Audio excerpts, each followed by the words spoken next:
Kapag pala naglagay ka ng glutinous rice sa may malinis na planggana, nilagyan mo ito ng criminal water.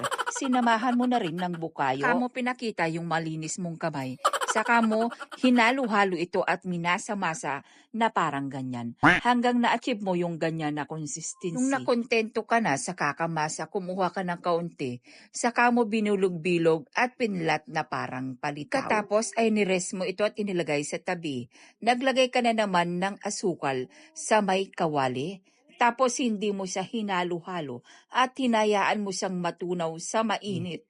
Tapos binalikan mo yung ating palitaw at pinirito mo lang na parang ganyan. Pag naging golden brown yung kabila, binaliktad mo na naman. Pagkatapos mga bes, ay binalikan mo yung asukal na tinutunaw mo sa apoy. Tapos pag natunaw na, nilagay mo na yung piniprito mo na palitaw. Ang tawag dito ng mga karamihan ay karyoka. Dito naman sa amin sa probinsya ng Pangasinan, ang tawag namin dito ay bitso-bitso.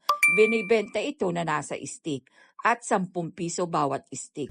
Kaya kung nagbabala ka na magnegosyo ng karyoka, tamang-tama bes at nahanap mo na ang tamang video at tamang negosyo para sa iyo.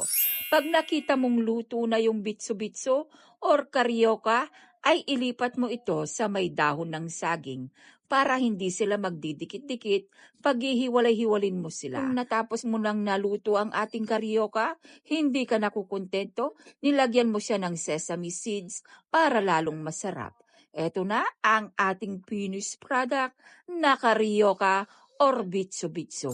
At kung umabot ka sa pinakadulo nitong video ko, maaari kang mag-comment down below at sabihin mo bes kung saan mo napanood ang aking mga video. So ayun lang bes, sure ko lang, ingat, God bless, bye!